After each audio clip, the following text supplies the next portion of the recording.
A new trend is spreading around the world, and especially in universities across the United States.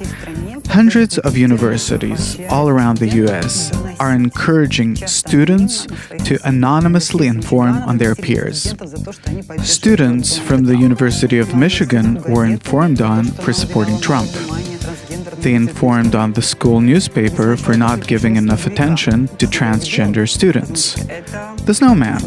The snowman is white, so this is a call out to the black people. Afterwards, there is a team of judges that consists of students, teachers, and police that judge all of these events. And all this is against the US Constitution. The disappearance of individual freedom begins from the academic circles, meaning that the destruction of society starts from the educated head.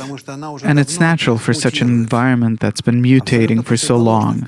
It's actually the complete opposite of what an academic environment is supposed to be. Where's the pluralism, freedom, democracy? It's the complete opposite.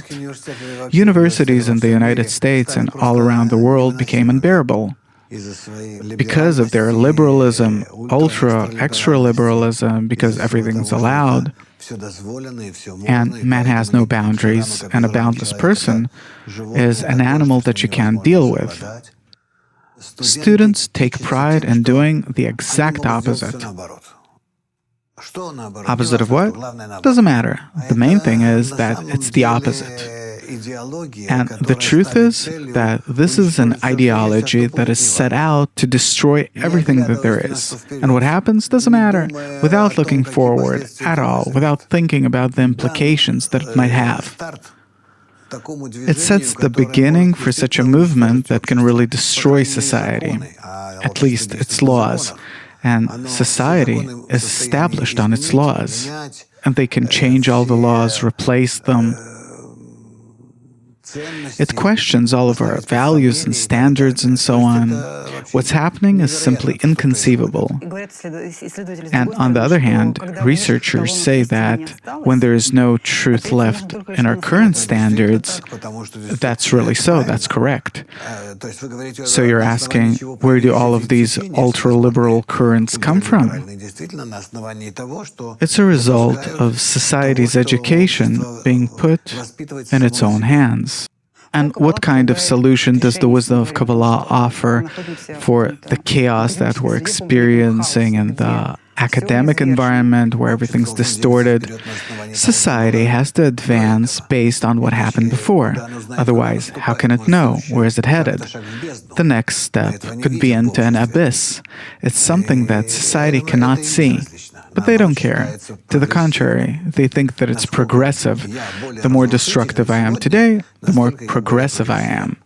They're going in the complete opposite direction. Look, to inform on each other. And what do you have as a result? You want to destroy other people's opinion. Is that pluralism? Is that democracy? Is that liberalism? They're completely off. Meaning the entire student body has actually altered itself completely. For this, you need a real good shaking.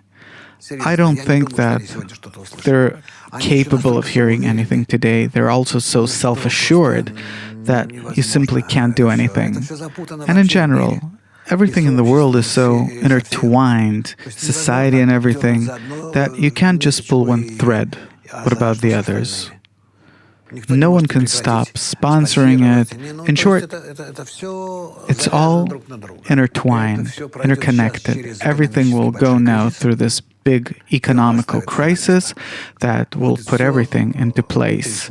Everything will be re-examined, shuffled, according to the true and correct rule, where you make decisions according to what benefits and what doesn't benefit society. And afterwards you have to start anew. What are they studying for? What kind of mankind society should we build with their help? How should they participate in the general life of society? For this, you have to know where is society headed. Society has to at least head towards connection, and I think that it's clear to everyone that the world has to become global. Nature is pushing us towards that. The still, the vegetative, animate, and also man are headed towards a general globalization, interconnection, and therefore the student body, as the most progressive and youngest part of society, has to encourage this. This is the flag that they should march forward with, that we have to connect somehow. How can we reach our connection? Meaning work on connection, not on separation, because everything that you're doing now, especially informing on each other, it separates society. Where's the mutual hat that we should work for, that will cover and unite us? Even though that we're all different in society and so opposite, still we connect above all of our differences. This is artistry. The connection between opposites, not mutual eradication, not somewhere in the middle where we agree and a moment later we part again. No. It has to be a connection in what we call three lines. You have your opinion, I have mine, and out of both of our opinions, we build the middle line, where no one by no means concedes his own opinion, and this is the entire system. This is a very serious science. This is what we have to come to.